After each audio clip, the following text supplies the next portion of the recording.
லூக்கா 15ஆம் அதிகாரம் 8-9 வசனத்தை நான் வாசிக்க போகிறேன்.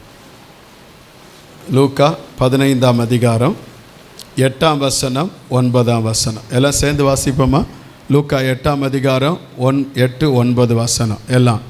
அன்றியும் ஒரு ஸ்திரீ 10 வெள்ளிக்காசை உடையவளாயிருந்து அதில் ஒரு வெள்ளிக்காசு காணாமல் போனாள்.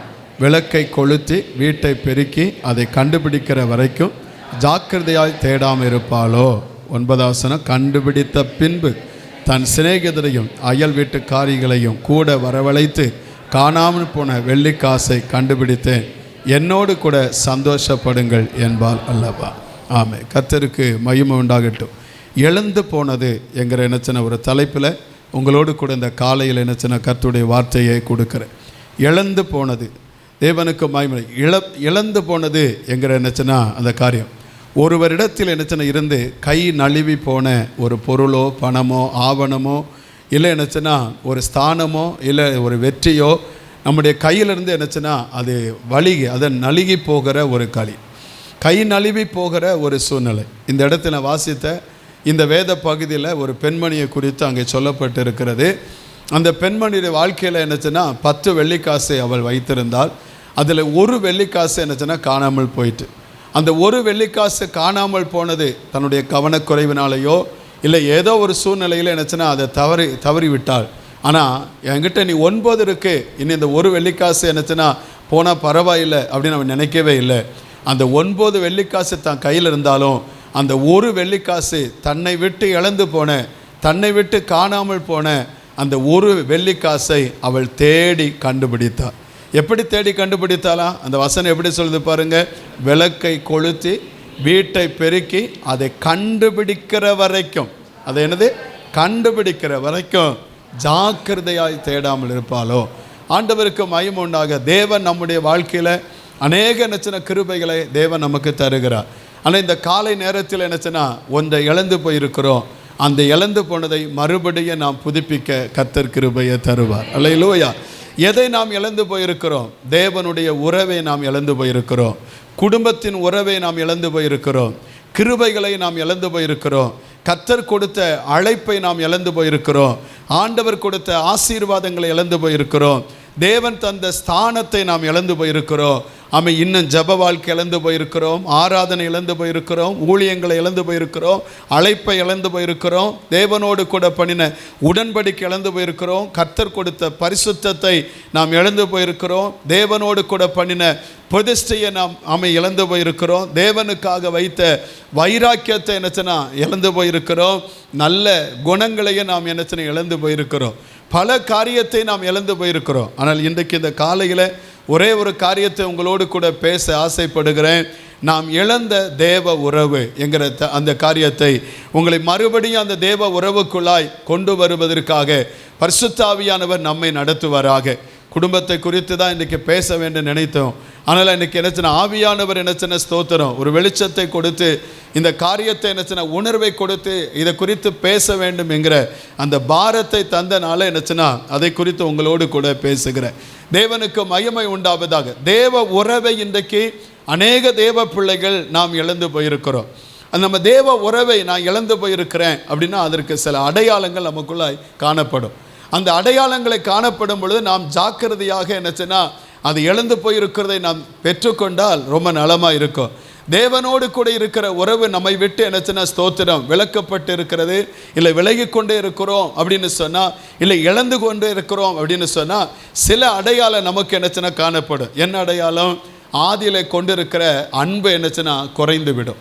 ஆதியில் கொண்டிருக்கிற அன்பு, தேவன் மேல் இருக்கிற ஆதியில் கொண்டிருக்கிற அன்பு, இந்த அன்புக்காக ஈடு என்னச்சுன்னா எதுவுமே இல்லைன்னு சொல்லி இந்த அன்புக்காக எதையும் செய்ய தியாகம் பண்ண என்னச்சுன்னா நம்ம என்னச்சுன்னா ஆயத்தமாக இருந்தோம். ஆனால் இந்த அன்பு என்னச்சுன்னா தேவனை இன்னைக்கு அன்றைக்கு நாம் நேசித்ததை போல இன்றைக்கு நேசிக்கிறோமா? அன்றைக்கு என்னச்சுன்னா அவர் மேல் அன்பு கூர்ந்ததை போல இன்னைக்கு அன்பு கூறுகிறோமா? நாவினால் அல்ல, நம்முடைய செயல்பாடுகள், நம்முடைய உணர்வுகள், அந்த தேவன் மேல் இருக்கிற அன்பு என்னச்சுன்னா எப்படி இருக்கிறது? அன்பு என்னச்சுன்னா இன்றைக்கு குறைந்து கொண்டிருக்கிறது அப்படின்னு சொன்னால் நாம் தேவனுடைய உறவை இழந்து கொண்டிருக்கிறோம் என்று ஒரு அர்த்தம். இன்னும் ஒன்று, அது மட்டுமல்ல, தேவனுடைய உறவை நாம் இழந்திருக்கிறோம் என்றால் ஜப வாழ்க்கை குறையும். ஜப வாழ்க்கை என்ன செய்யும்? ஜெப வாழ்க்கையில் என்னச்சுன்னா முன்னால் இருக்கிற அந்த ஒரு ஆர்வம், முன்னால் இருக்கிற ஒரு தாகம், முன்னால் இருக்கிற என்னச்சுன்னா ஒரு பெரிய ஏக்கம் நமக்குள்ள இருக்காது. அந்த ஜெப உணர்வு என்னச்சுன்னா நமக்குள்ள அற்று போய்கொண்டே இருக்கும். ஜெபத்தை குறித்து என்னச்சுன்னா ஸ்தோத்திரம், முன்னால் என்னச்சுன்னா ஜெபிக்கணும் என்கிற ஆர்வம் இருக்கும், ஜெபிக்கணுங்கிற வாஞ்சை இருக்கும், ஜெபிக்கிறேங்கிற என்னச்சுன்னா ஸ்தோத்திரம் ஒரு உற்சாகம் இருக்கும். ஜெபம் என்னச்சுன்னா ஆண்டோடைய சமூகத்தில் காத்திருப்பது இன்பமாக இருக்கும். ஆனால் இப்போ நீங்கள் ஜெபத்துக்கு சில வந்தால் கூட என்னச்சுன்னா நம்மளால் ஜெபம் பண்ண முடியாது. அது ஒரு எட்டிக்கா மாதிரி கசக்கும். அமைத்தோத்திரம் இந்த சிந்தைகள் வந்துட்டுன்னா, இந்த உணர்வுகள் நமக்குள்ள வந்துட்டுன்னா நாம் தேவ உறவை இழந்து கொண்டிருக்கிறோம் என்பதற்கு ஒரு அடையாளம். இன்னும் அது மட்டுமல்ல, அதோடு கூட என்னச்சுன்னா வேத வாசிப்பு. முன்னால் நேரம் கிடைத்தா வேத வசனத்தை என்னச்சுன்னா இரவும் பகலும் தியானிக்கிற ஒரு உணர்வு, ஆண்டவருக்கு மகிமை உண்டாவதாக. ஆனால் இப்போ நம்ம வேத வசனத்தை எப்படி வாசிக்கிறோம்? அதுவே என் வாஞ்சை, அதுவே என்னுடைய என்னச்சுன்னா ஸ்தோத்திரம் ஆறுதல், அதுவே என் சமாதானம், அதுவே என்னுடைய இன்பம் அப்படின்னு சொன்னோம். அது தேனிலும் தேன் கொட்டிலும் ஒழுங்கும் தெளிந்தலும் மதுரம் உள்ளது. அதை குறித்து என்னச்சுன்னா மேன்மை பாராட்டினோம். வசனத்தை எப்பவுமே வாசித்தோம். ஆனால் இன்னைக்கு என்னச்சுன்னா ஒரு அதிகாரம் வாசிப்பது என்னச்சுன்னா அந்த ஒரு அதிகாரம் வாசித்தா திருப்தி அடைகிறோமா? இல்லை என்னச்சுன்னா சில வசனங்களை வாசித்தா திருப்தி அடைகிறோமா? இல்லை சில வசனங்களை கேட்டால் நம்ம திருப்தி அடைகிறோமா? நாம் நம்முடைய உறவுகளை இழந்து கொண்டிருக்கிறோம் என்பதற்கு அது ஒரு அடையாளம். ஸ்தோத்திரம். அன்பு குறைந்து விட்டது. ஸ்தோத்திரம். ஜெப வாழ்வு குறைந்து விட்டது. அதோடு கூட நம்ம வேத வாசிப்பு என்னச்சுன்னா குறைந்து விட்டது. அது மட்டுமல்ல, பாவத்தின் மேலே என்னச்சுன்னா ஒரு சாதாரணமாக இருக்கிற ஒரு சூழ்நிலை வரும். முன்னால் என்னச்சுன்னா ஸ்தோத்திரம் நமக்கு பாவம் என்னச்சுன்னா சின்ன தப்பான ஒரு காரியம் பேசினா கூட நமக்கு உடனே என்னச்சுன்னா மனசெல்லாம் அடிச்சுட்டு இருக்கு. ஐயோ இன்னைக்கு தப்பாக பேசிட்டேனே, ஒரு பொய் சொல்லிட்டேனே, இல்லை இன்னும் ஒருத்தரை என்னை காயப்படுத்திட்டேனே அப்படின்னு நினச்சினா மனசு நினச்சினா அப்படியே வலிக்கும். ஸ்தோத்திரம். நம்ம ஏதாவது ஒரு தப்பு செஞ்சிட்டோம் அப்படின்னா, ஒரு வழியில் என்ன தவறான இடத்துக்கு போயிட்டோம், ஐயோ அது நம்ம இங்கே வந்துட்டோமே, தேவையில்லாத ஒரு என்னச்சின இடத்த வந்துட்டோமே, இது கர்த்தருக்கு பிரியம் இல்லையா அப்படின்னு நம்ம மனசு என்னச்சின வாதிக்கப்படும். ஆனால் இப்போ அப்படி இல்லை. பாவத்தை என்னச்சுன்னா யாரும் செய்யாத நான் செஞ்சுட்டேன், அவங்களுக்கால் நான் கெட்டிக்காரனாக இருக்கிறேன், கெட்டிக்காரியாக இருக்கிறேன், இதை நம்ம சொல்லி என்னச்சுன்னா அந்த பாவத்தை என்னச்சுன்னா ரொம்ப அது நம்ம ஒரு டேக் இட் ஈஸியாக அது என்னச்சுன்னா நம்ம எடுக்கிறோம். வேதத்தில் என்னச்சுன்னா ஸ்தோத்திரம், நீங்கள் தாவீதை பாருங்கள். தாவீது என்னச்சுன்னா என்னச்சுன்னா சவுல் ஒரு நாள் கையில் கிடைச்சான். அப்போ சவுலை கொன்று போடுறதுக்கு கூட இருக்கிறவன் சொல்லுதான், இவன் போய் என்னச்சுன்னா இல்லை அவன் கர்த்தர் என் கையில் கொடுத்தாங்க இருக்கிற அடையாளத்துக்கு அவன் வஸ்திரத்தினுடைய அந்த ஓரத்தை ஒன்று என்னச்சுன்னா வெட்டி எடுத்துகிட்டு வந்துட்டான். அவன் இருதயம் அடிச்சுக்கிட்டே இருந்ததான், இருதயம் என்ன செஞ்சுதான் அடிச்சுக்கிட்டே இருந்ததான். ஆனால் அதே தாவீது என்னச்சுன்னா பட்சேபால், உரியாவுடைய மனைவி பட்சேபால் என்னச்சுன்னா தன் வசப்படுத்தி அவள் அழகில் மயங்கி அவளை தன் மனைவியாக்கி கொண்டதுக்கு என்னச்சுன்னா அவள் புருஷனே என்னச்சுன்னா கொலை செஞ்சிட்டான். ஆனால் இந்த பொல்லாத காரியம் என்னச்சுன்னா கர்த்தருடைய பார்வையில் பயங்கர என்னச்சுன்னா வேதனை கொடுத்துட்டு, ஆனால் அவன் பார்த்தீங்கன்னா ஒரு பெரிய பூசணிக்காவை சோத்துக்குள்ளே அப்படி மூடி வச்ச மாதிரி என்னச்சுன்னா அமைதியாக இருந்துட்டான். நாத்தான் தீர்க்கதரிசி வரான், வந்து அவனை பார்த்து சொல்லுதான், எப்பா ஒருத்தனுக்கு ஒரே ஒரு ஆடு தான் இருந்தது, ஒருத்தனுக்கு ரொம்ப ஆடு இருந்தது, ஆனால் அந்த ரொம்ப ஆடு உள்ளவன் அந்த ரொம்ப ஆட்டில் ஒரு ஆட்டை பிடிச்சி சமைக்காமல் ஒருத்தனுக்கு இருந்த ஒரே ஒரு ஆட்டை பிடிச்சி என்னச்சுன்னா அடித்து சாப்பிட்டான்ப்பா அப்படின்னு. இவனுக்கு கோவம் வந்துட்டு உடனே அருவாள் எடுப்பா, வெட்டுப்பா, அவன் காலி பண்ணுப்பா அப்படின்னு. அப்போ உடனே அவன் சொன்னான், வேறு யாரும் இல்லைப்பா, நீ தான்ப்பா அந்த ஆள், நீ தான் அந்த ஆள். அவன் உடனே 51ஆம் சங்கீதத்தை அப்படி எழுதுகிறான், துக்கத்தோடு எழுதுகிறான். நம்ம செய்த என்னச்சுன்னா தப்புகள் இன்றைக்கி உங்கள் வாழ்க்கையில் நம்ம செய்கிற, நான் இவ்வளோ தப்பு பண்ணுதேன், முன்னால் ஒரு சின்ன தப்பு பேசினா இல்லை செஞ்சா எவ்வளோ மனசு பாதிக்கப்பட்டது, இன்றைக்கி அந்த பாதிப்பு இருக்கான்னு பாருங்கள். அது இல்லைன்னா நீங்கள் தேவ உறவை இழந்து கொண்டு இருக்கீங்கன்னு அர்த்தம். நீங்கள் தேவ உறவை விட்டு நீங்கள் போய்கொண்டு இருக்கீங்கன்னு அர்த்தம். அது நீங்கள் என்னச்சுன்னா அதுலேருந்து நீங்கள் என்ன தூரமாக இருக்கிறீங்க. உங்கள் வாழ்க்கை என்னச்சுன்னா ஸ்தோத்திரம் கொஞ்சம் கவனித்து பாருங்கள். ஆராதனையில் ஒரு ஐக்கியம் இல்லை, ஆராதனையை புறக்கணிப்பது.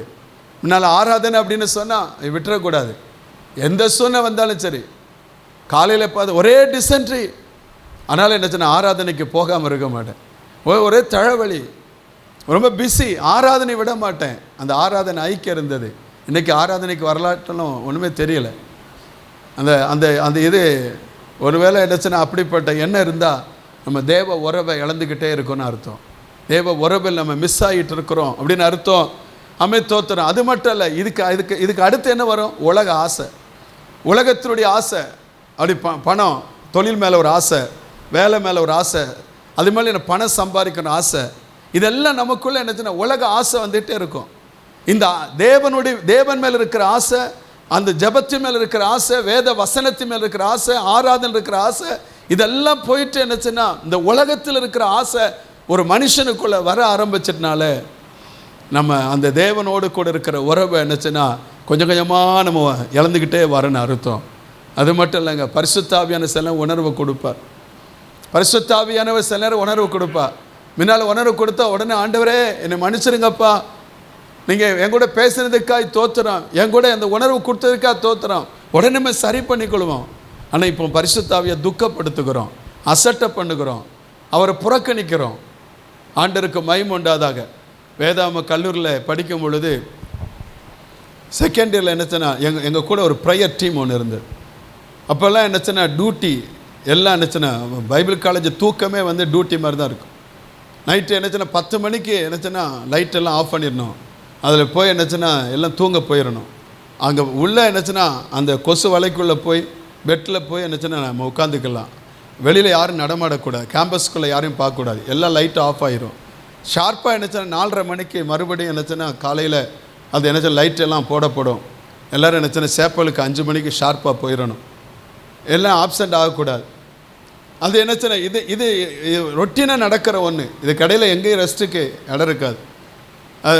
செகண்ட் இயர் படிக்கும்போது அப்போ ஒரு டீம் வச்சுருந்தோம். நானே என்னச்சுன்னா பாஸ்டர் கிஷோர் அப்படின்னு சொல்லி அவர் இப்போ கோயில்பட்டில் இருக்கிறார். இன்னும் ஒரு கேஜிஎஃப்பில் என்னச்சுன்னா ஒருத்தர் இருக்கிறார், அவர் கிருஷ்ணமூர்த்தி.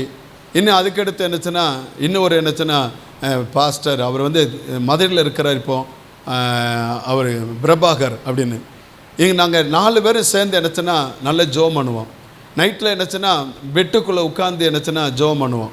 அதுக்கடுத்து காலையில் என்னச்சுன்னா அப்போ நாங்கள் எழும்பி என்னச்சுன்னா 4 மணிக்கு முன்னாலேயே வந்து என்னச்சுன்னா இப்போ எப்போ நம்ம எத்தனை மணிக்கு எழும்ப அப்படின்னு சொல்லி வச்சு என்னச்சுன்னா ஒவ்வொரு ஆள் என்னச்சுன்னா எழும்புனா போய் தட்டி எழுப்பி ஜோம் பண்ண வச்சோம். செகண்ட் இயர் ஆச்சு. செகண்ட் இயர் லாஸ்ட்டில் எனக்கு சில பொறுப்புகள்லாம் வந்தது. அது தேர்ட் இயரில் என்னச்சுன்னா பிரசிடெண்ட்டாக காலேஜுக்கு வந்தேன். அப்போ பெரிய என்னச்சுன்னா பார்த்திங்கன்னா வெள்ளி சனி ஞாயிறு இந்த 3 நாள் என்னச்சுன்னா கேம்பஸ்குள்ளே எந்த டீச்சர்ஸ் இருக்க மாட்டாங்க, எல்லாம் மினிஸ்ட்ரிக்கு வெளியூர் போயிடுவாங்க. அங்கே எல்லா கேம்பஸ் ஃபுல்லாகவே கண்ட்ரோல் நம்மகிட்ட தான் இருக்கும். எல்லாம் என்னச்சுன்னா எந்த காரியமும் நம்ம தான் பார்க்கணும். ஆனால் ரொம்ப பிஸி. நான் தேர்ட் இயரில் என்னச்சுன்னா ஒரு நாள் லான்ச்சில் உட்காந்துட்டு இருக்கும் பொழுது பிரபாகர் அவர் வந்தார். அவர் வந்து என்னை பார்த்து என்னச்சுன்னா அலெக்ஸ் உங்ககிட்ட ஒன்று பேசணும் அப்படின்னாரு. நான் உடனே என்னச்சுன்னா என்ன சொல்லுங்கள் அப்படின்னு நான் சிரிச்சுக்கிட்டே கேட்டேன். அவர் உடனே சொன்னார், நான் துக்கத்தோடு சொல்லுதேன், முன்னால் இருந்த ஜெபம் உங்ககிட்ட இல்லை அப்படின்னு. நான் அவரை சமாளித்து விட்டேன். அவரை வந்து என்னச்சுன்னா சமாளித்து இல்லை நான் நல்லா ஜெபிக்க தான், உங்களுக்கு தெரியாது, நான் இங்கே உட்காந்து என்னச்சுன்னா லான்ச்சில் தான் இருந்து ஜெபம் பண்ணிக்கிறதேன், நான் நல்ல நைட்டெல்லாம் ஜெபம் பண்ணுதேன் நல்ல அப்படின்னு சொல்லி அவரை சமாளித்தேன். அவர் சொன்ன இல்லை ஆண்டவர் என் கூட ஆவியானவர் சொல்லுதார், நீங்கள் ஜெபத்தில் கம்மியாயிட்டீங்க அப்படின்னு. அவர் கொஞ்ச நேரம் நினச்சினா கழிஞ்சு போயிட்டார். நான் சொல்ல வேண்டியது சொல்லிட்டேன் அப்படின்னு போயிட்டார். ஆனால் கொஞ்ச நேரத்தில் ஆவியானவர் என் கூட இடைப்பட்டார். எனக்கு நல்ல ஞாபகம் இருக்குது. இன்றைக்கி அந்த இடத்துல என்னச்சுன்னா பிரின்ஸ்பாலுடைய ஆஃபீஸ் அங்கே தான் இருக்குது. அது பக்கத்தில் என்னச்சுன்னா ஒரு டேங்க் இருந்தது.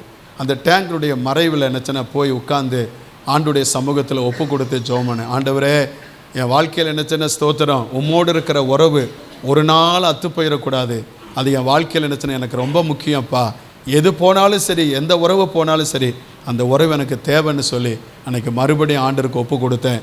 முழங்கால் அந்த கட்டான் தரையில் ஒரு முழங்கால் போட்டு அந்த கல் அது போட்டிருக்கிற இடத்துல முழங்கால் நின்று என்னச்சுன்னா ஆண்டருக்கு ஒப்பு கொடுத்தேன். ஆண்டவர் இருந்துச்சு அந்த ஜப கிருபையை தந்தார் மறுபடியும். ஆமாம், நம்ம வாழ்க்கையில் ஆவியானவர் அநேக நேரத்தில் நம்மை உணர்வு கொடுக்குறார். அந்த உணர்வை எப்போ நம்ம மட்டுப்படுத்துகிறோம், உங்களுக்குள்ள தேவனோடு இருக்கிற உறவு என்ன சொன்ன நம்ம அத்து போய் கொண்டே இருக்கிறது. அது மட்டும் இல்லை, கிறிஸ்துவ குணம் ஆண்டவருக்குள்ளே இருக்கும் பொழுது அந்த தெய்வீக குணம் நமக்குள்ளே வரும். அந்த கலாத்தியர் என்னச்சுன்னா 5ஆம் அதிகாரத்தில் 22ஆம் வசனத்தில் சொல்லப்பட்ட அன்பு, சாந்தம், இந்த குணங்கள் நமக்குள்ளே வந்துக்கிட்டே இருக்கும், பெருகிக்கிட்டே இருக்கும். ஆனால் எப்போ அதை நம்ம விட்டு விடுதோமோ அப்போ என்ன செய்யணும், இந்த குணம் மாறி இந்த உலகத்துக்குரிய குணம் நமக்குள்ளே வந்துடும். நீ கொஞ்சம் யோசித்து பாருங்கள், நான் தேவனுடைய உறவில் நான் சரியாக இருக்கிறேன்னா? நீங்கள் தேவனுடைய உறவில் இருந்தீங்கன்னா இன்னும் அன்பு அவர் மேலே பெருகும். ஜபத்தில் இன்னும் நீங்கள் பெருக வைங்க. வேத வாசிப்பில் இன்னும் அதிகமாக பெருக வைங்க. வேத தியானம் அதில் பெருக வைங்க. கர்த்தரை ஆராதிப்பதில் பெருக வைங்க. ஒரு சின்ன தவறு செஞ்சாலும் உங்கள் மனசு என்னச்சுன்னா பாதிக்கும். ஆனால் இன்னைக்கு நீங்கள் பெரிய என்னச்சுன்னா தவறுகளை செய்தாலும் பெரிய பாதிப்புகளை நீங்கள் உண்டாக்குனாலும் உங்களுக்கு அதை குறித்த உணர்வு வரவே இல்லை. ஆமென், ஸ்தோத்திரம். அது மட்டும் இல்லை, இந்த உலகத்தை குறித்த நேசம், இந்த மண்ணுக்காக மாணிக்கத்தை நான் விட்டுவிட மாட்டேன்னு சொல்லி பாடினோம். இந்த உலகத்துக்கு என்னச்சுன்னா ஸ்தோத்திரம், இயேசுவுக்காக எதையும் விட ஆயத்தமாக இருந்தோம். அது உறவாக இருக்கட்டும், அது குடும்பமாக இருக்கட்டும், அது என்ன வேலையாக இருக்கட்டும், அது தொழிலாக இருக்கட்டும். ஆமென், ஸ்தோத்திரம். இதற்காக எனக்கு இந்த உலகத்தில் எந்த நன்மை வந்தாலும் தேவனோடு இருக்கிற உறவுக்காக அதனை இழப்பதற்கு ஆயத்தமாக இருந்தோம். ஆனால் இன்னைக்கு எப்படி இருக்கிறோம் பாருங்க. இன்னைக்கு எப்படி இருக்கிறோம்? அந்த உலக சிநேகம் வந்துட்டு, உலக ஆசை வந்துட்டு, உலக இன்பம் வந்துட்டு, நம்ம இருதயம் என்னச்சுன்னா பரிசுத்த ஆவியினால் நிரப்பப்பட்டு ஆவியானவரை உணர்வு கொடுத்த ஆவியானவரை இன்னைக்கு துக்கப்படுத்துகிறோமே, வேதனைப்படுத்துகிறோமே, மட்டுப்படுத்துகிறோமே. இன்னைக்கு அதெல்லாம் இருந்தால் ஆமென், ஸ்தோத்திரம், நீங்கள் தேவனுடைய உறவை விட்டு கொஞ்சம் கொஞ்சமாக வெளியே போய்கிட்டே இருக்கீங்க அர்த்தம். இன்னைக்கு அதை விட்டு ஆண்டவர் மறுபடியும் திரும்பி வர கர்த்தர் நம்ம ஒவ்வொருவருக்கும் நம்ம உயிர்ப்பிக்க கிருபையை தருவாராக. கை வைத்து அல்ல சொல்லுங்க. அல்லேலூயா. தேவனுக்கு மகிமை உண்டாகட்டும். இந்த உறவை என்னச்சுன்னா எப்படி நம்மை விட்டு என்னச்சுன்னா ஸ்தோத்திரம், இது போது நமக்கு தெரியாது. ஆமென், ஸ்தோத்திரம். இதெல்லாம் நமக்கு இதன் ஒரு அடையாளம் இதெல்லாம். ஆனால் அது எப்படி போகிறது, எப்படி தேவ உறவை நாம் அற்று போகிறது, சில காரியத்தை உங்களுக்கு நினைப்பூட்ட விரும்புகிறேன். ஆமென், ஆதியா புத்தகத்துக்கு நான் வந்துடுவோம். ஆமென், அந்த இடத்துல நீங்கள் வாசித்து பார்த்தீங்கன்னா 1ஆம் அதிகாரத்தில் 26, 27 வசனத்தில் கர்த்தர் தம்முடைய சாயலின்படி தம்முடைய ரூபத்தின்படி மனிதனை சிருஷ்டித்தார். 2ஆம் அதிகாரம் 7ஆம் வசனத்தில் வாசித்து பார்த்தீங்கன்னா தான் என்னச்சுன்னா அந்த உருவாக்கின மனுஷன் ஒரு என்னச்சுன்னா ஒரு மண்ணாக கிடக்கிறான், உயிரற்று போய் கிடக்கிறான். அவனுடைய சுவாசத்தில் அவருடைய நாசியில் இவர் சுவாசத்தை ஊதினா அவன் ஜீவ ஆத்மா மாறிட்டான். அப்படி அவன் உயிர் உள்ள ஒரு மனுஷனாக ஆண்டவர் வைத்தார். அவர் கொடுத்த ஆவி, அவர் கொடுத்த அந்த என்னச்சுன்னா உணர்வு, அவர் கொடுத்த அந்த ஜீவன். அதனால என்ன மனுஷன் என்ன செஞ்சாரு? அதுக்கு அடுத்த வசனத்தில் பாருங்க, 8ஆம் வசனத்தில் இந்த மனுஷன் என்னச்சுன்னா உருவாக்கப்படுவதற்கு முன்னாலேயே இந்த மனுஷனுக்காக ஒரு தோட்டத்தை கர்த்தர் உண்டாக்கி வச்சாராம். அந்த தோட்டம் எப்படிப்பட்ட தோட்டமா?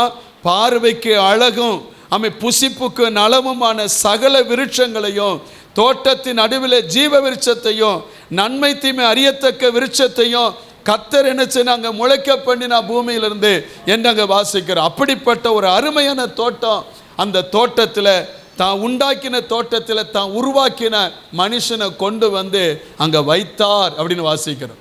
அங்கே கொண்டு வச்சுட்டு சொல்லுதாரு 15ஆம் வசனத்தில், எப்பா இதை பண்படுத்து, இதை நீ என்னச்சுன்னா காத்துக்கோ அப்படின்னு ஆண்டவர் சொல்லுகிறார். அதை அனுபவிக்க அடுத்த வசனத்தில் பார்த்தீங்கன்னா சகல தோட்டத்தின் விருட்சங்களை நீ என்ன செய்யணும், நீ புசிக்கலாம் என்று அவனுக்கு அதிகாரத்தையும் ஆண்டவர் கொடுத்தார்.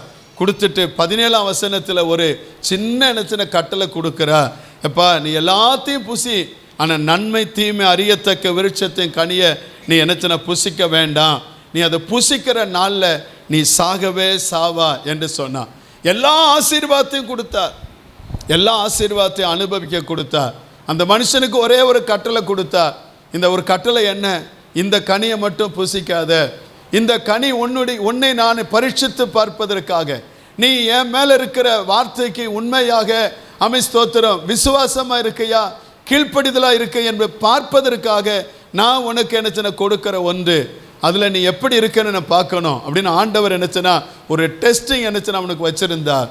ஆனால் அவன் எல்லா கனியும் விட்டுட்டு எந்த கனியை தொடக்கூடாதுன்னு சொன்னாரோ அந்த கனியை எடுத்து புசிக்க ஆரம்பிச்சிட்டான். அந்த கனி எடுத்து புசிக்க ஆரம்பிச்சிட்டான். வசனம் சொல்லுது 3ஆம் அதிகாரம் 8ஆம் வசனம் 9, 10ஆம் வசனத்தில் பாருங்க. 3ஆம் அதிகாரம் 8, 9, 10 வசனத்தில் பகலின் குளிர்ச்சியான வேளையில் தோட்டத்தில் உலாவுகிற தேவனாய கர்த்தருடைய சத்தத்தை அவர்கள் கேட்டார்கள். எப்பவுமே என்னச்சுன்னா ஆண்டோடைய சத்தத்தை கேட்டார்கள். ஆனால் இப்போ கர்த்தருடைய சத்தத்தை அவர் கேட்டார்கள். அப்பொழுது ஆதாமும் அவன் மனைவியும் தேவனாய கர்த்தருடைய சந்நிதிக்கு விலகி, எதுக்கு விலகினாங்க சொல்லுங்க? சந்நிதிக்கு விலகி அப்படின்னா அவர் சமூகத்திற்கு, அவருடைய பிரசன்னத்திற்கு அது விலகி, அதற்கு விலகி தோட்டத்தின் விருட்சங்களுக்குள்ளே ஒளிந்து கொண்டார்கள். இப்போ ஆண்டவர் கேட்கிறா, நீ இருக்க வேண்டிய இடம் ஒன்று இருக்குல்ல, நீ இருக்க வேண்டிய இடம் தேவ சந்நிதி, நீ இருக்க வேண்டிய இடம் இந்த இடத்துல இருக்க வேண்டிய, நீ இருக்கக்கூடாத இடத்துல போயிருக்கிற. ஆண்டவர் கேட்கிற, ஆதாமே நீ எங்க இருக்கிறாய்? நீ எங்க இருக்கிற? இருக்க வேண்டிய இடத்துல இல்லையே, நீ எங்க இருக்கிற? அதுக்கு அவன் சொன்ன பதில் தெரியுமா? 10ஆம் வசனத்தில் பாருங்க, அவன் என்ன சொல்லுதான்? அதற்கு அவன், நான் தேவனுடைய சத்தத்தை தோட்டத்தில் கேட்டேன், நான் நிர்வாணியா இருப்பதினால் பயந்து என்ன சொன்ன, ஒளிந்து கொண்டேன். ஆண்டவர் கேட்கிறாரு. அதுக்கு அடுத்த வசனத்தில், உன்னை நிர்வாணின்னு சொன்னது யாரு? உன்னை நிர்வாணின்னு சொன்னது யாரு? அதே 2ஆம் அதிகாரம் 17ஆம் வசனம் 25ஆம் வசனத்தை பாருங்க. 2:25 ஆதாமும் அவன் மனைவியாகி இருவரும் எப்படி இருந்தாங்களாம்? ஆனால் எப்படி அங்கே வேதம் சொல்லுது, வெட்கப்படாது இருந்தார்கள். இப்போ நிர்வாணி என்று சொல்லி அறிந்து பயந்து ஒளிந்து கொண்டேன். ஏன்? ஆண்டருடைய அந்த உறவு சன்னதியை விட்டு விலகி போக காரணம் என்ன? காரணம் என்ன? அது விலகி போவதற்கான காரணம் என்ன? முதல் காரணம் அந்த 13ஆம் வசனம் 3:13 வாசிக்கிறோம். 3:13 அப்பொழுது தேவனாய கர்த்தர் ஸ்திரியை நோக்கி, நீ இப்படி செய்தது என்ன என்றார்.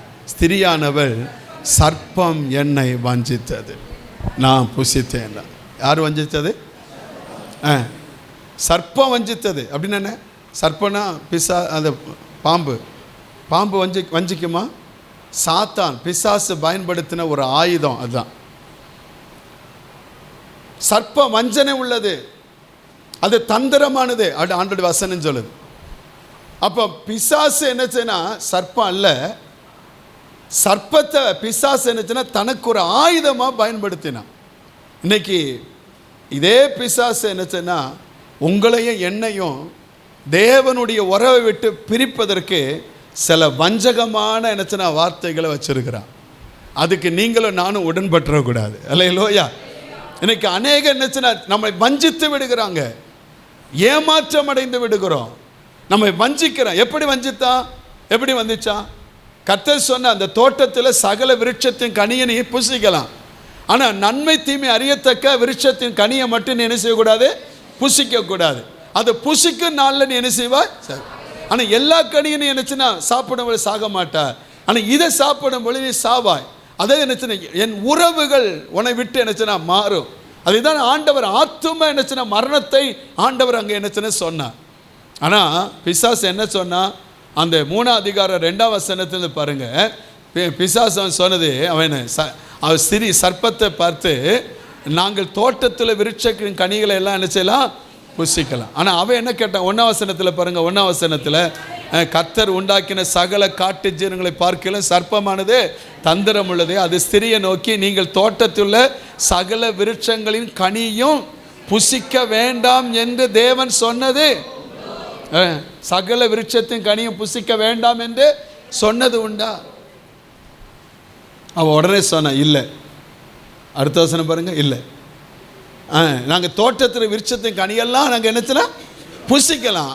ஆனால் அடுத்த வசனம் பாருங்க, ஆனால் தோட்டத்தின் நடுவில் இருக்கிற விருட்சத்தின் கனியை குறித்து தேவன் நீங்கள் சாகாதபடிக்கு அதை புசிக்க தொட வேண்டாம் என்று சொன்னார்.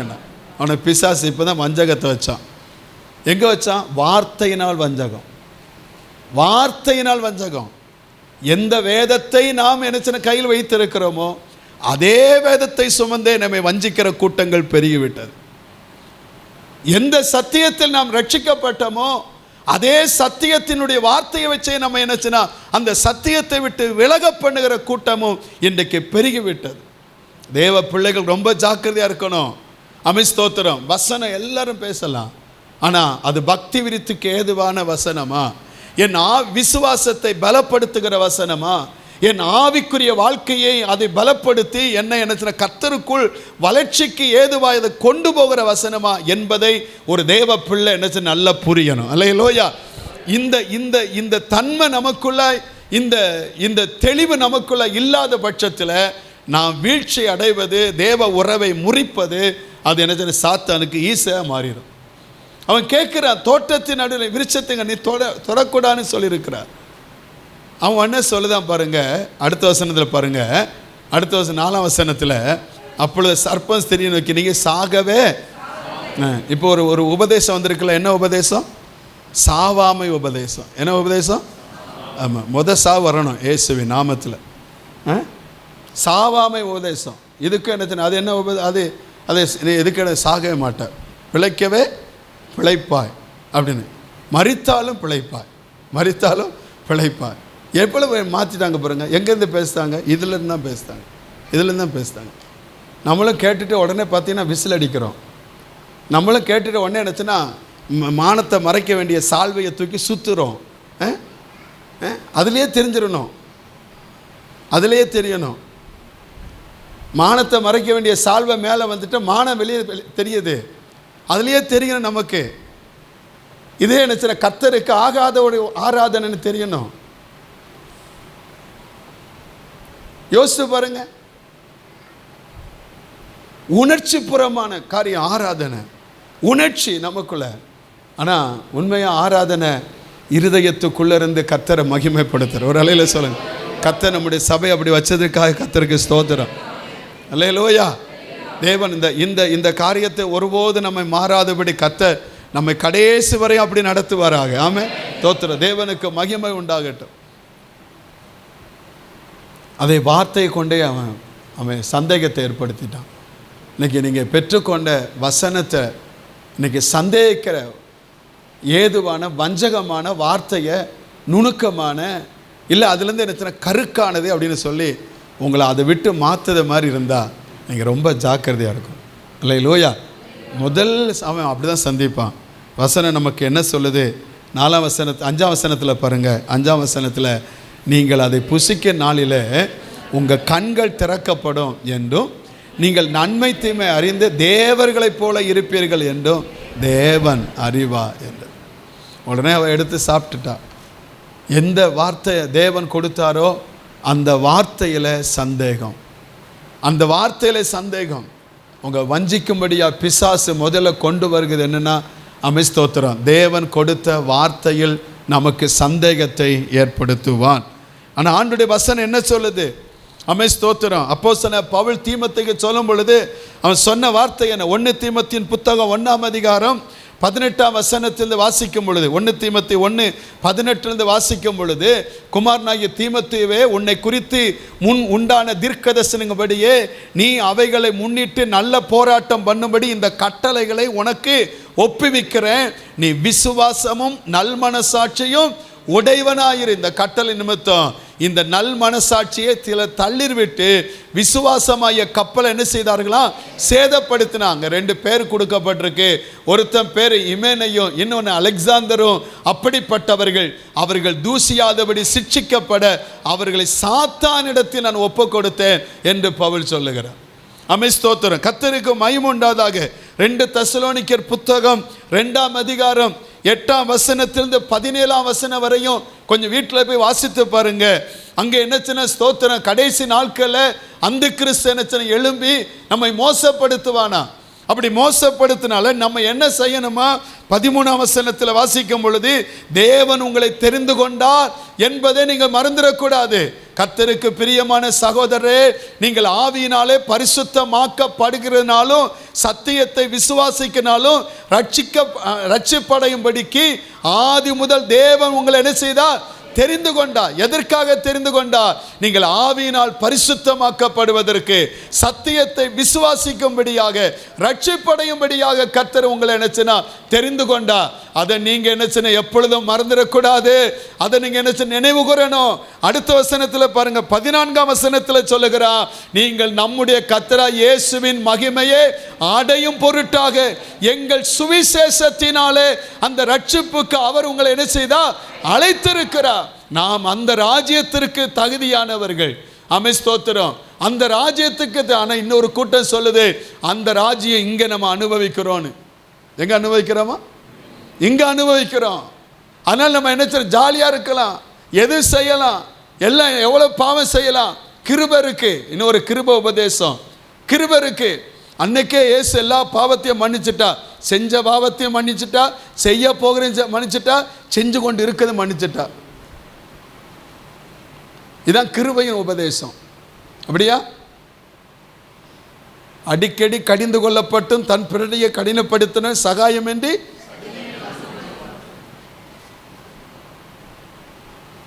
ஒரு தரம் என்னச்சுன்னா பின்மாற்றத்துக்கு போய் மறுபடியும் புதுப்பிக்கப்படுவது கூடாத காரியம். அவர்கள் தேவனை அறியாமல் இருந்தால் நல்லது. அந்த மகத்துவத்தை அவர்கள் அறியாமல் இருந்தால் நல்லது இருக்கு. அடுத்த வசனத்தில் பாருங்க, 15 பாருங்க. ஆகையால் சகோதரரே, நீங்கள் நிலை கொண்டு வார்த்தையினாலாவது நிருபத்தினாலாவது நாங்கள் உங்களுக்கு உபதேசத்த முறைமைகளை நீங்க என்ன செய்யும்? ஒரு அலையில சொல்லுங்க, அல்லேலூயா. 17 வசனம் சொல்லுது, அதுல நீங்கள் ஸ்திரப்பட வேண்டும். அல்லேலூயா, நீங்க ஸ்திரப்படணும். அதனாலதான் கலாத்தியர் 1:6 வாசிக்கும் பொழுது, கலாத்தியர் 1:6 வாசிக்கும் பொழுது, உங்களை கிறிஸ்துவின் கிருபையினாலே அழைத்தவரை நீங்கள் இவ்வளவு சீக்கிரமாய் விட்டு வேறொரு சுவிசேஷத்துக்கு திரும்புவதை பற்றி நான் ஆச்சரியப்படுகிறேன் அப்படின்னு சொல்லிட்டு அடுத்து சொல்லுதார் பாருங்க. அடுத்து, வேறொரு சுவிசேஷம் இல்லையே, சிலர் உங்களை கலகப்படுத்தி கிறிஸ்துனுடைய சுவிசேஷத்தை புரட்ட மனதாக இருக்கிறார்களா அல்லாமல் வேற அல்ல. அதனால அடுத்த வசனம் பாருங்க, நாங்கள் உங்களுக்கு பிரசங்கித்த சுவிசேஷத்தை அல்லாமல் நாங்களாவது வானத்திலிருந்து வருகிற ஒரு தூதனாவது வேற எந்த சுவிசேஷத்தையும் உங்களுக்கு பிரசங்கித்தால் அவன் எப்படிப்பட்டவனா? ஒரு தடவை இல்லை, அடுத்த வசனத்தையும் சொல்லப்பட்டிருக்கிறது. நான் முன் சொன்னபடி மறுபடியும் சொல்லுகிறேன், நீங்கள் ஏற்றுக்கொண்ட சுவிசேஷத்தை அல்லாமல் உங்கள் பக்தி விருத்திக்கு என்னச்சுன்னா குந்தக விளைவிக்கும்படியாக, உங்கள் பரிசுத்தம் கெடுக்கப்படும்படியாக, உங்கள் விசுவாசம் என்னச்சுன்னா அற்று போகும்படியாக, உங்கள் தேவன் மேல் இருக்கிற நேசம் குறைந்து போகும்படியாக நீங்கள் ஏற்றுக்கொண்ட சுவிசேஷத்தை தவிர வேறொரு சுவிசேஷத்தை உங்களுக்கு பிரசங்கித்தால் அவன் சபிக்கப்பட்டவனாய் இருக்க கடவன் என்று ஆண்டவர் சொன்னான். நம்ம வாழ்க்கையில் கொஞ்சம் யோசித்து பாருங்க, வஞ்சிக்கப்படக்கூடாது. அல்லையில சொல்லுங்க, நல்ல சத்தமா சொல்லுங்க, வஞ்சிக்கப்படக்கூடாது. ஆனால் இன்னைக்கு என்ன ஸ்தோத்திர சபை எப்படி போகிறது? 1 தீமோத்தேயு 1:3 1 தீமோத்தேயு 1:3 வேற்றுமையான உபதேசங்களை போதியாதபடிக்கும் விசுவாசத்தினாலே விளங்கும் தெய்வ பக்தி விருத்திக்கு ஏதுவாயிராமல் தர்க்கங்களுக்கு ஏதுவாயிருக்கிற கட்டுக்கதைகளையும் முடிவில்லாத வம்ச வரலாறுகளையும் கவனியாதபடிக்கும் நீ சிலருக்கு கட்டளையிடும் பொருட்டாக என்று பவுல் தீமோத்தேயுக்கு சொல்லுகிறான். இது வேற்றுமையான உபதேசங்களை போதியாதபடிக்கும் விசுவாசத்தினால் விளங்கும் தெய்வீக பக்தி விருத்திக்கு ஏதுவாயிராமல். உங்க தர்க்கம் அடுத்து என்னது? கட்டுக்கதை, முடிவில்லாத வம்ச வரலாறு. ஒரு நாள் என்ன சொன்னா, ஸ்தோத்திரம், டிஜிஎஸ் தினகர் ஐயாட்ட அவர் இப்போ பிரபலமாக இருக்கிற லட்சக்கணக்கான பேர் அவர் கூட்டத்துக்கு என்ன சொன்ன வருகிற அந்த டைம், ஒரு நாள் ஒருத்தர் கேட்டானா, ஐயா எனக்கு ஒரு கொஸ்டின் ரொம்ப நாளாக இருக்குய்யா, அது என்ன சொன்னா எனக்கு அது தெளிவுபடுத்துங்கய்யா. அப்போ உடனே என்ன சொன்னா, ஐயா கேட்டேன் சொல்லு அப்படின்னு. அவர் சொன்னாரான், காயினுக்கு மனைவி எங்கேருந்து வந்தான்னு. அப்போ ஐயா சிரிச்சிட்டே சொன்னாரான், எவனுக்கு எவன் மனைவின்னு நமக்கு எதுக்கு அதை பற்றி நோண்டிக்கிட்டு, அதனால என்னச்சுன்னா அவனுக்கு எப்படி மனைவி வந்தான்னு எனக்கு என்னச்சுன்னா இந்த பைபிளில் அதை பற்றி சொல்லிக் கொடுக்கல. ஆனால் இந்த பைபிள் எனக்கு ரட்சிப்பை பற்றி சொல்லிக் கொடுக்கு, பாவத்திலிருந்து விடுபடுவதற்கான வழியை சொல்லிக் கொடுக்கு, நித்திய ஜீவனை சொல்லிக் கொடுக்கு. அதுதான் எனக்கு என்னச்சுன்னா பைபிள் சொல்லிக் கொடுக்கு. இதை பற்றி நான் யோசிக்கிறதுக்கு எனக்கு நேரம் இல்லை, உனக்கு தெரிஞ்சால் எனக்கு சொல்லிக் கொடுனார. உனக்கு தெரிஞ்சா நம்ம அப்படி நோண்டுது, அது நோண்டுது. நீங்கள் உள்ள ரொம்ப நோண்ட ஆரம்பித்தாலே நீங்கள் விழுந்துருவீங்க. நமக்கு ரட்சிப்புக்கு எது? அதான் நீங்கள் பெற்றுக்கொண்ட சுவிசேஷத்திற்கு அந்த பக்தி விருத்தி ஏதுவாயிராமல் தர்க்கங்கள் வேண்டாம், கட்டுக்கதை வேண்டாம், முடிவில்லாத வம்ச வரலாறு வேண்டாம். அதை பற்றி உங்களுக்கு யார் ரிசர்ச் பண்ண சொன்னா? உங்களுக்கு ஆவிக்குரிய நிலைமையில் நான் வளர்ச்சி அடைவதற்கு கர்த்தர் நம்ம கூட பேசுவதற்கு எவ்வளவோ இருக்குது. அல்ல சொல்லுங்கள். நீங்கள் என்ன சின்ன ஸ்தோத்திரம், நமக்கு எத்தனையோ சாப்பாடு இருக்குது, ஆனால் அந்த சாப்பாடை சாப்பிடாம இல்லாத சாப்பாட்டுக்கு எதுக்கு நீங்கள் அதை வருத்தப்படுதுங்க? அது வேண்டாம். ஏன்னா வசனம் அதான் சொல்லுது. 2 தீமோத்தேயு 4:3-4 பாருங்கள். 2 தீமோத்தேயு 4:3-4 வாசிக்கிறோம்.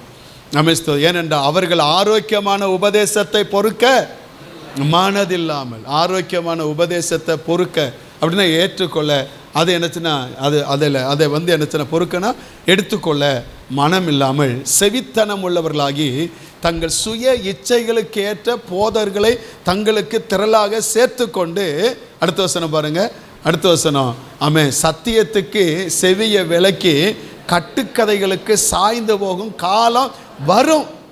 அதனால் நீ என்ன செய்யணுமா? அடுத்த வசனம், நீயோ எல்லாவற்றிலும் மன தெளிவுள்ளவனாயிரு, தீங்கு அனுபவி, சுவிசேஷனுடைய வேலையை செய், உன் ஊழியத்தை நிறைவேற்று. அல்லேலூயா, நல்ல சத்தமாக சொல்லுங்க.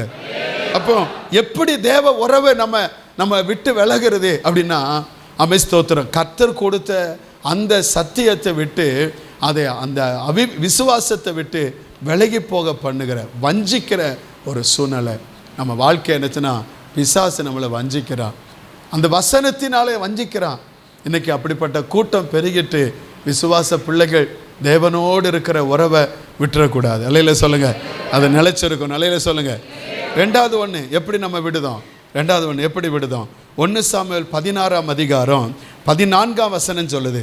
1 சாமுவேல் 16:14, கர்த்தருடைய ஆவி சவுலை விட்டு நீங்கினா கர்த்தரால் வரவேற்பட்ட ஒரு பொல்லாத ஆவி அவன் என்ன செய்தான்? களங்கம் பண்ணி கொண்டிருந்தது. கர்த்தருடைய ஆவி சவுலை விட்டு என்னச்சுன்னா விலகினா, தேவ உறவை அவனை விட்டு முறிஞ்சு போனது. எப்போ, எந்த சூழ்நிலை முறிஞ்சு போனது? 15ஆம் அதிகாரத்துக்கு வாங்க. 15ஆம் அதிகாரம் 19ஆம் வசனத்தில் ஆண்டோடைய வார்த்தை சொல்லுது. 19 பாருங்க, இப்படி இருக்க நீர் கர்த்தருடைய சொல்லை கேளாமல் கொள்ளையின் மேல் பறந்து கர்த்தருடைய பார்வைக்கு பொல்லாப்பானதை செய்தது என்ன என்றார். நீ செய்ய வேண்டிய என்னச்சுன்னா, கர்த்தருடைய சொல் உனக்கு என்ன வந்தது? அந்த வார்த்தை என்னச்சுன்னா, நீ வந்து அந்த அடுத்த வசனத்தில் பாருங்களேன், அடுத்த வசனத்தில் பாருங்க, சாமுவேலை நோக்கி நான் கர்த்தருடைய சொல்லை கேட்டு கர்த்தர் என்னை அனுப்பின வழியாய் போய் அமலேக்கின் ராஜாவாகிய ஆகாகை கொண்டு வந்து அமலேக்கரை சங்காரம் பண்ணினேன் என்று. ஆனால் கர்த்தர் என்ன சொன்னாரு? நீ ஆகாக்க விடாத, ஸ்தோத்திரம், அங்கே சுவரில் நீர் நாய் கூட விடாத, அங்கே இருக்கிற பொருளை இச்சிக்காத, எல்லாத்தையும் நீ சங்காரமாக்கிறி. அவங்க என்ன சொன்ன, தேவ பிள்ளைகள் கடந்து வரும் பொழுது அவங்க தடபணிய மனசில் இருக்கு அப்படின்னு ஆண்டவர் சொன்னா. ஆனால் அவன் அழிக்க வேண்டியதை அழிக்கலை, கர்த்தருடைய சொல்லுக்கு அவன் கீழ்ப்படியலை. அவன் கீழ்ப்படியாமல் என்னச்சுன்னா அதில் இருக்கிற முதல் தரமானதையும் 2ஆம் தரமானதையும் எடுத்துக்கொண்டான். அதெல்லாம் 22ஆம் வசனத்தில் ஆண்டோடைய வார்த்தை எப்படி சொல்லுது? அதற்கு சாமுவேல் கர்த்தருடைய சத்தத்திற்கு கீழ்ப்படுகிறதை பார்க்கிலும் சர்வாங்க தகனங்களும் பலிகளும் கர்த்தருக்கு பிரியமாக இருக்குமோ, வலியை பார்க்கலும் கீழ்ப்படிதலும் ஆட்டுக்கடாக்கள் இனத்தை பார்க்கலும் செவி கொடுத்தலும். அல்லேலூயா, அல்லேலூயா சொல்லுங்க. அல்லேலூயா. ஆதியாகமம் 19ஆம் அதிகாரத்தில் ஒரு சம்பவம் நமக்கு நல்லா தெரியும். ஸ்தோத்திரம், 17ஆம் வசனத்தில் 19:17 ஸ்தோத்திரம், ஆண்டவர் என்னத்தை லோத்தை பார்த்து சொல்லுகிறா. எதனால சொல்லுகிறா? ஒருவன் ஜெபம் பண்ணி கொண்டு இருக்கிறான், ஆபிரகாமுடைய ஜெபத்தை நினைவு கூர்ந்து லோத்து அதில் அழிஞ்சு போகக்கூடாதுன்னு சொல்லி ஆண்டவர் சொன்னா, எப்பா இந்த சமபூமியில் எங்கே நீ நில்லாத, நீ ஓடிப்போ, நீ பின்னிட்டு பாராத அப்படின்னு ஆண்டவர் என்னச்சுன்னா அவனை என்னச்சுன்னா அனுப்புகிறார். அவன் சொல்லி, இல்லை ஆண்டவரே எனக்கு அங்கே போக முடியாது, இந்த மலைக்கு நான் போயிருந்தேன் அப்படின்னு சொன்னான். உடனே அதுக்கடுத்து 21ஆம் வசனத்தில் பாருங்க, 22ஆம் வசனத்தில் ஆண்டவர் மறுபடியும் சொல்லுதா, நீ தீவிரமா இங்கிருந்து ஓடி தப்பித்துக்கொள், நீ அங்கே போய் சேரு மட்டும் நான் ஒன்று செய்யக்கூடாண்டா. ஆகைய அந்த ஊர் என்னத்தின சோவார் என்னப்பட்டது. தீவிரமா போ, நீ வந்து எங்க திரும்பி பார்க்காத, நீ பின்னிட்டு பாராத. ஆனால் வசனம் என்ன சொல்லுது? 26ஆம் வசனத்தில் அவருடைய மனைவி என்ன சொன்ன, பின்னிட்டு பார்த்து என்ன ஆயிட்டாளா? 30 நாள் மாறிட்டா. இன்னைக்கு தேவ வார்த்தை எத்தனையோ வார்த்தை வருது, மனுஷ வார்த்தைக்கு கீழ்ப்படுகிறோம். ஸ்தோத்திரம், ஒரு சோசியக்காரன் சொன்னதை கீழ்ப்படுகிறோம், ஒரு மந்திரவாதி சொன்னதை கீழ்ப்படுகிறோம், யாரோ சொல்லிட்டாங்க அதை கீழ்ப்படுகிறோம். ஆனால் இந்த தேவ வார்த்தைக்கு கீழ்ப்படுகிறோமா? இந்த வார்த்தை கீழ்ப்படிங்க. அல்லேலூயா. இதை கீழ்ப்படியாமல் போகும்பொழுது கர்த்தர் நம்மை விட்டு விலகிறார். அப்படி உறவு நம்மை விட்டு என்னச்சுன்னா நாம் இழந்து போகிற சூழ்நிலை நமக்குள்ளே வருகிறது. ஸ்தோத்திரம். மூன்றாவதாக ஸ்தோத்திரம், இன்னொரு காரியம் பாருங்க. ஆதியாகமம் 3:6 வாசிக்கிறோம். ஆதியாகமம் 3:6 வாசிக்கிறோம். அப்பொழுது ஸ்திரியானவள் அந்த விருட்சம் புசிப்புக்கு நல்லது, பார்வைக்கு இன்பம், புத்திய தெளிவிற்கு இச்சிக்கப்படத்தக்க விருட்சமாக இருக்கிறது என்று கண்டு அந்த கனியை பறித்து புசித்து தன் புருஷனுக்கும் கொடுத்தால் அவனும் புசித்தான். ஸ்தோத்திரம். தேவனை விட்டு பிரிப்பது, தேவ உறவை இழந்து போவது, முதலாவது என்னச்சுன்னா தேவனுடைய வார்த்தையை சந்தேகிப்பது. விசுவாசம் அது அந்த வார்த்தை மேல் விசுவாசம் கெட்டு போவது, அவிவிசுவாசம் வருவது. தோத்திரம், வஞ்சிக்கப்படுகிறோம். அது ரெண்டாவது கீழ்ப்படியாமை.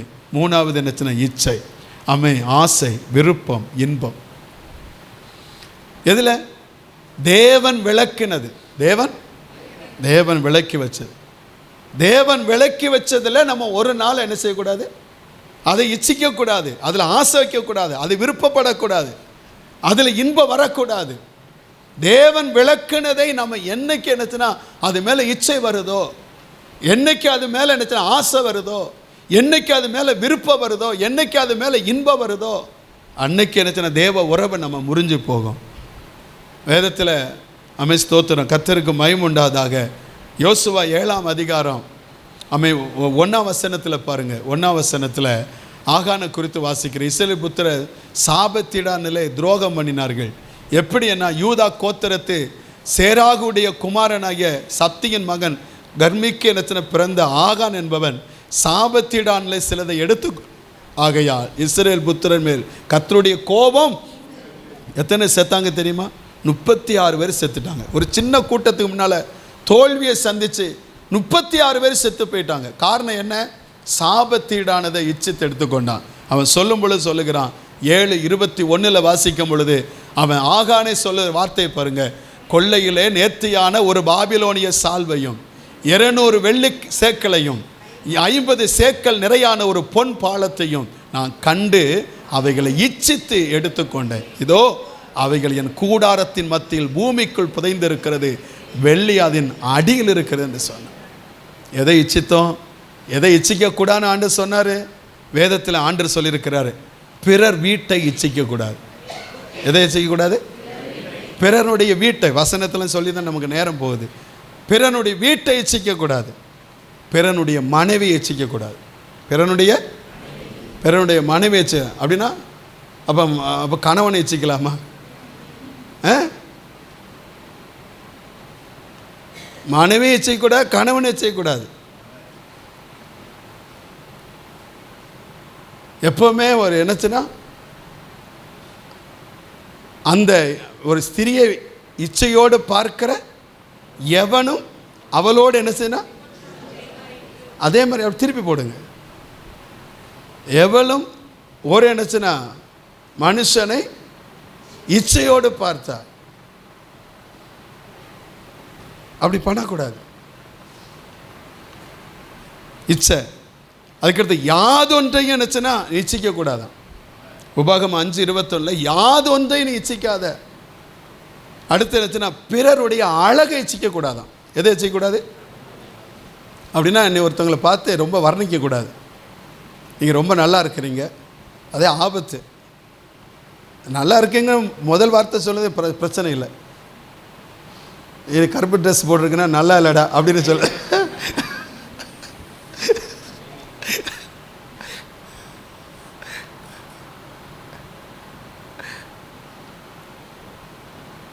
அழகாக இருக்க அப்படின்னு ஒரு ஃபஸ்ட்டு சொன்னதே தப்பு இல்லை. ஆனால் ரொம்ப ஓவராக என்னது அப்படி ஒவ்வொன்றா வர்ணிக்கக்கூடாது. அதான் வசனம் சொல்லுது. அவருடைய அழகை நீ என்ன செய்யாத, இச்சிக்காத. அடுத்து பிறனுடைய வயலை இச்சிக்காத, பிறனுடைய வயலை இச்சிக்காத.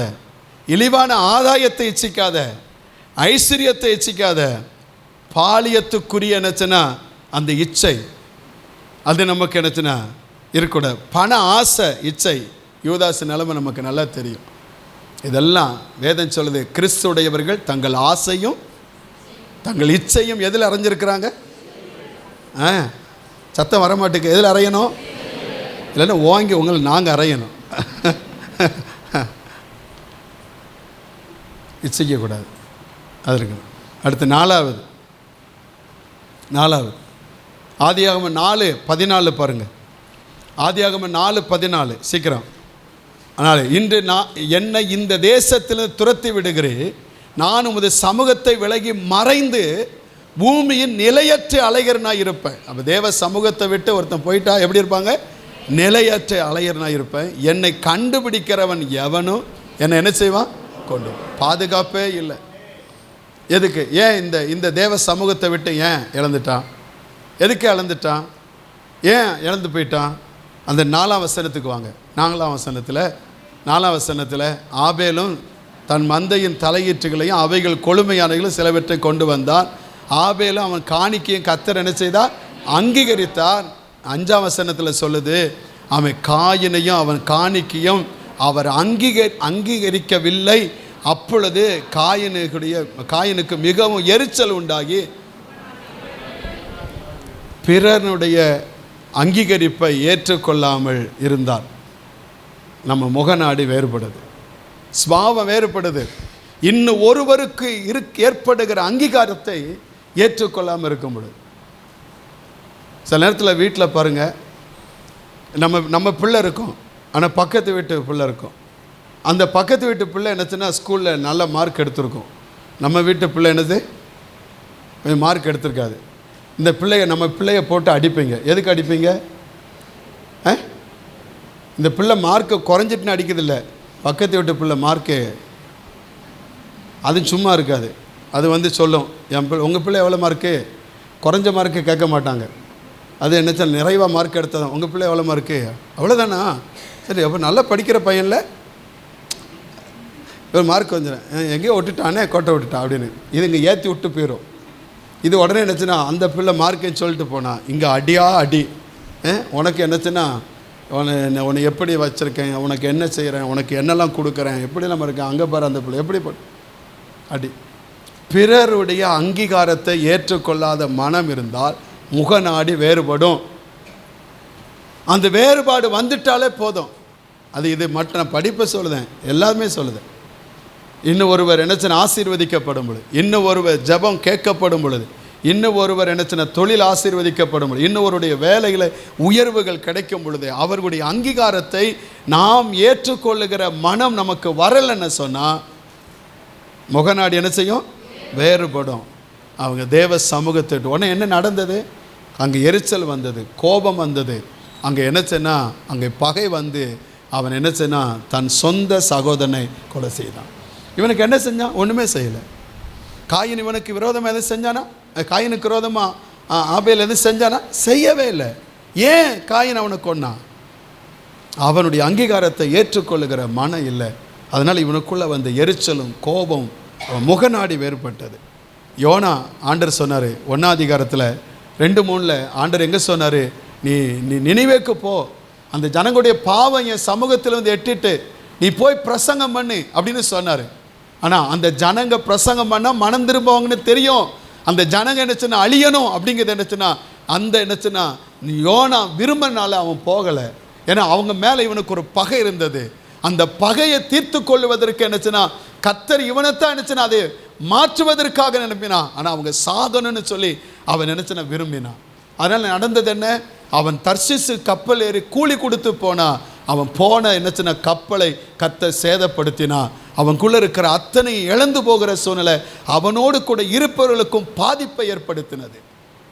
பிறரை அங்கீகரிக்க முடியாமல் பிறர் மேல் இருக்கிற எரிச்சல், பிறர் மேல் இருக்கிற கோபம், பிறர் மேல் இருக்கிற என்னச்சுன்னா அந்த வன்மம் நம்முடைய வாழ்க்கையில் தேவ சமூகத்தை விட்டு நம்மை பிரிக்கும் என்பதை மறந்துடக்கூடாது. அமை ஸ்தோத்திரம். கர்த்தருக்கு மகிமை. 1 சாமுவேல் 18ஆம் அதிகாரம் 7ஆம் வசனத்திலிருந்து 10ஆம் வசனம் வரை பாருங்க. 1 சாமுவேல் 18. அமை ஸ்தோத்திரம். பெண்கள் எல்லாம் சேர்ந்து பாடுதாங்க. அமை ஸ்தோத்திரம். சவுல் கொண்டது 1000, தாவீது கொண்டதோ 16000 என்று என்னச்சுன்னா அந்த 1 சாமுவேல் 18ஆம் அதிகாரம் 7ஆம் வசனத்திலிருந்து பாடுதாங்க. 10ஆம் வசனம் இப்படி சொல்லுது. அமை ஸ்தோத்திரம்.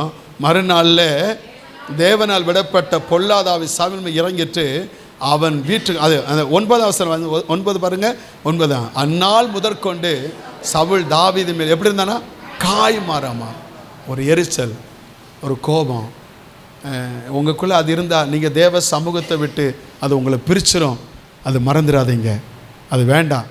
நீங்கள் தேவ சமூகத்தை விட்டு உங்களை பிரிக்கிறதுக்கு இடம் கொடுத்துடாதீங்க. அமை கடைசியாக ஒன்று சொல்லுகிறேன். அமை ஸ்தோத்திரம். தவறான ஐக்கியம். நியாயாதிபதிகள் 16:1 வாசிக்கிறோம். நியாயாதிபதிகள் 16:1 தவறான ஐக்கியம். சிம்சோன் காசாவுக்கு போய் அங்கே ஒரு வேசியை கண்டு அவளிடத்தில் என்னச்சுன்னா போனான்.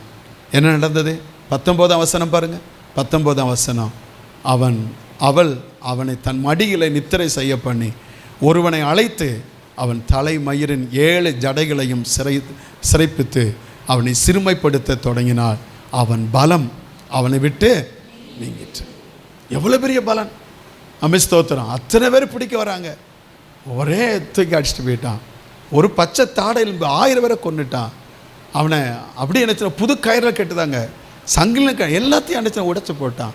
தேவ ஆவியானவன் இறங்கி வரும். அவ்வளவு பலமாக இருந்தவன் தன்னுடைய நினச்சின வாழ்க்கையில் தவறான ஒரு ஐக்கியம், அவன் பலம் குன்றி போயிட்டு. காரணம் என்ன தெரியுமா? அந்த பலத்தை கொடுத்த ஆண்டவர் அவனை விட்டு போயிட்டார். அடுத்த வசனம் பாருங்கள், 20ஆம் வசனத்தில் 20ஆம் வசனம் பாருங்கள். அப்பொழுது அவள், சிம்சோனே, பெலிஸ்தேர் உன்மேல் வந்து விட்டார்கள் என்றார்.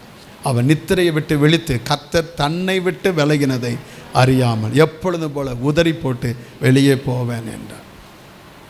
கொஞ்சம் யோசித்து பாருங்கள். ஸ்தோத்திரம்.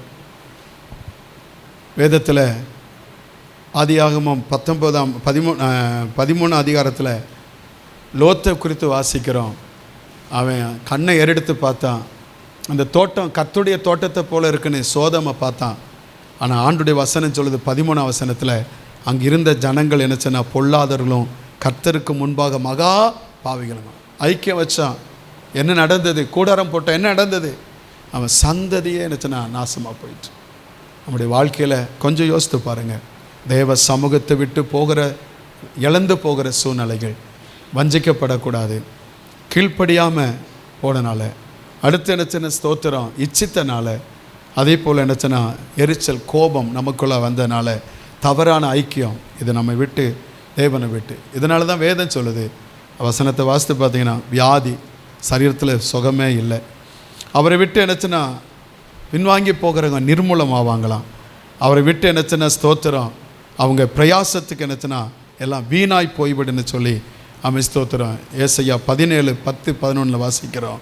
துக்கம் கடும் வேதனை வருமா, என்ன அவர்கள் வெட்கப்படுவார்னு சொல்லி எரேமியா 17 வாசிக்கிறோம். அவர்களுடைய பேர் புழுதியில் எழுதப்படும் என்று சொல்லப்பட்டிருக்கு. சங்காரம் ஆவார்கள் செப்பனியா 1 வாசிக்கிறோம். தேவ கோபம் வரும்னு எஸ்ராவில் வாசிக்கிறோம். ஸ்தோத்திரம். சங்கீதம் 73:27 அவர்கள் நாசமடைவார்கள்னு சொல்லி வாசிக்கிறோம். தேவன் அவர்கள் மேல் பிரியமாக இருக்க மாட்டார்னு எபிரேயரில் 10ஆம் அதிகாரம் 38 வாசிக்கிறோம். இன்றைக்கி இந்த காலையில் வந்திருக்கிற தேவ பிள்ளைகள் ஸ்தோத்திரம். அந்த பெண்மணியானவர் அவள் 10 என்னச்சுன்னா வெள்ளிக்காசு இருந்தது, அது 1 தவறி போனது. ஆனால் அந்த 1 என்னச்சுன்னா போனது போட்டோம் அப்படின்னு நினைக்கல, அந்த 1 அவள் தேடி கண்டுபிடிக்கும் வரையும் அதை விடவே இல்லை. இன்றைக்கி தேவ உறவை நம்ம எங்கே இழந்திருக்கிறோம்? இன்றைக்கி அந்த தேவ உறவை விட்டு இழந்தனால இன்றைக்கி நமக்கு வருகிற வேதனைகள், துன்பங்கள், பாடுகள், வருத்தங்கள், பாதுகாப்பற்ற ஒரு சூழ்நிலைகள், இதெல்லாம் நம்ம அனுபவிக்கிறோம். இன்றைக்கி கர்த்தர் மறுபடியும் ஏதேன் தோட்ட உறவை நமக்கு தருவாராக. அல்லேலூயா. மறுபடியும் அவரோடு கூட என்னச்சுன்னா அந்த உடன்படிக்கைக்குள்ளே வர ஸ்தோத்திரம் அவரோடு கட்டி சேர கர்த்தர் கிருபை தருவார். அப்படி எல்லாரும் எழுப்பி நிற்கலாம், எல்லாம் எழுப்பி நிற்கலாம். ஸ்தோத்திரம். எல்லாரும் எழுப்பி நிற்கலாம், எல்லாரும். ஸ்தோத்திரம். ஆண்டவரே உமக்கு நன்றி ஆண்டவரே, நன்றி ஆண்டவரே, நன்றி ஆண்டவரே. ஸ்தோத்திரம். ஹல்லேலூயா. ஸ்தோத்திரம். எக்ஸாம் எழுதுகிறவங்க இருந்தால் நீங்கள் அப்படி போகலாம். ஏன்னா இன்றைக்கி வாலிபர் கூட்டத்தில் எக்ஸாம் தான் நமக்கு எக்ஸாம் எழுதுகிறோங்க. ஸ்தோத்திரம். ஹல்லேலூயா. நன்றி ஆண்டவரே, நாங்கள் உமக்கு நன்றி செலுத்துகிறோம். ஸ்தோத்திரம். ஹல்லேலூயா, ஹல்லேலூயா.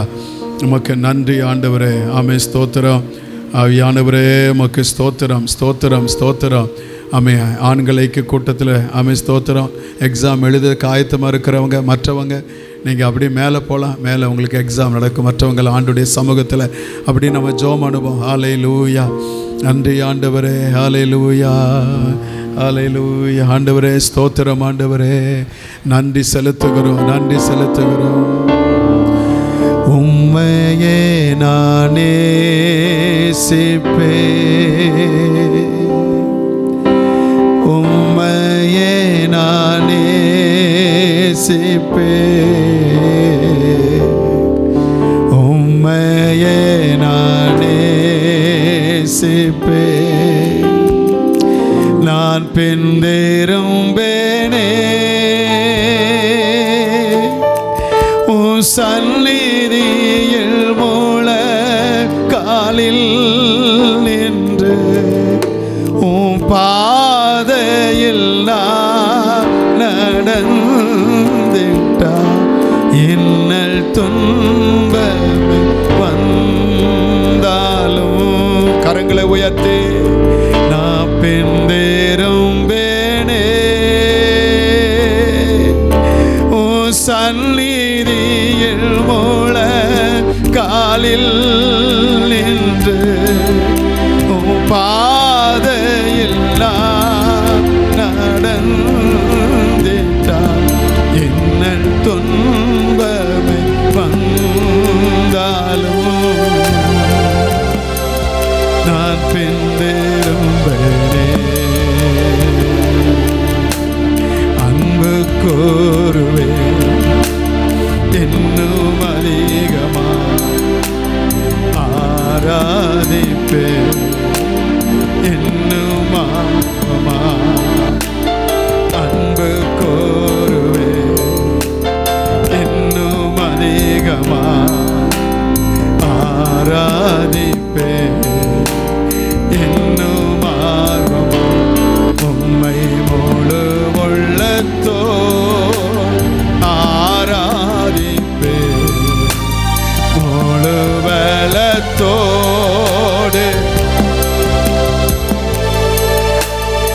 ஆராதனை ஆராதனை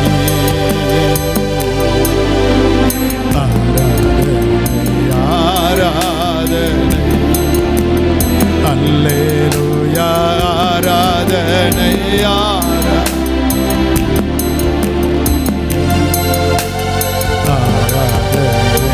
ஆராதனை. உம்மை விட்டு நாங்கள் ஒரு நாளும் பின்வாங்கி இருக்கக்கூடாதப்பா. உம்மோடு இருக்கிற அந்த ஏதேனும் தோட்ட உறவை நான் இழந்துடக்கூடாது ஆண்டவரே. ஆண்டவரே, வஞ்சிப்பதற்கு இடம் கொடுத்து விடக்கூடாது. எந்த இடத்துல கீழ்ப்படியாமல் போனோமோ அதை நாங்கள் மறுபடியும் சரி செய்ய இந்த காலையில் எங்களை நாங்கள் ஒப்பு கொடுக்கிறோம் ஆண்டவரே. எங்களுக்குள்ளாய் இருக்கிற இச்சை, எங்களுக்குள்ளாய் இருக்கிற மோகம், எங்களுக்குள்ளாய் இருக்கிற உலகத்தை குறித்த இன்பம் ஆண்டவரே, அதை குறித்த ஆசை அதெல்லாம் மாற்றுங்க ஆண்டவரே. ஆண்டவரே, எங்களுக்குள்ளாய் இருக்கிற மற்றவர்களை அங்கீகரிக்க முடியாதபடி இருக்கிற எங்கள் முகநாடி வேறுபடுகிற கோபம், எரிச்சல் அதை எங்களை விட்டு எடுத்து போடுங்கப்பா. தவறான ஐக்கியத்திலிருந்து எங்களுக்கு விடுதலை தாங்கப்பா. உம்மோடு நாங்கள் வாழணும் ஆண்டவரே, உம்மோடு இருக்கணும்ப்பா.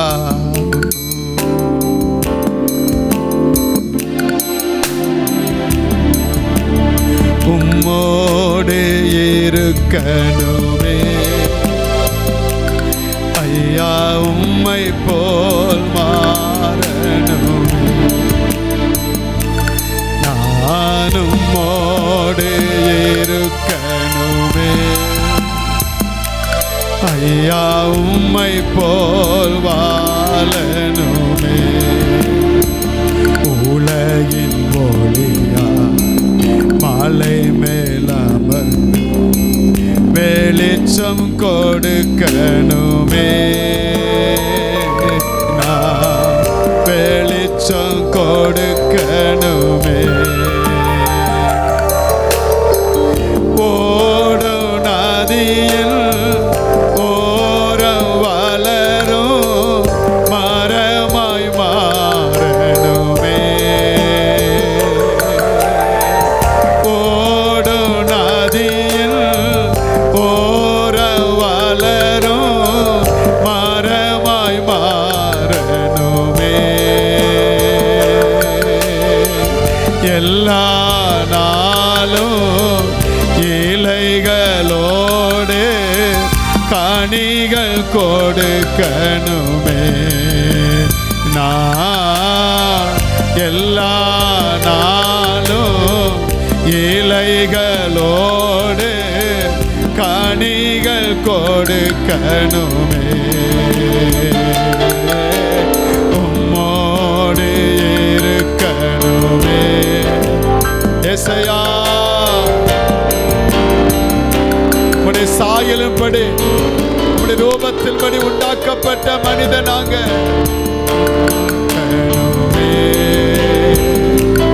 ஐயா, உம்மை போல் மாறணும். என்னை உம்மை போல் மாறணும்.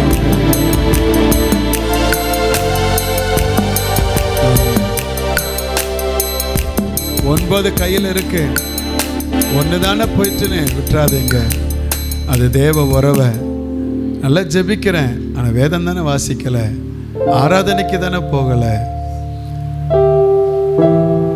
மற்றெல்லாம் நான் இருக்கல அப்படின்னு விட்டுறாதீங்க.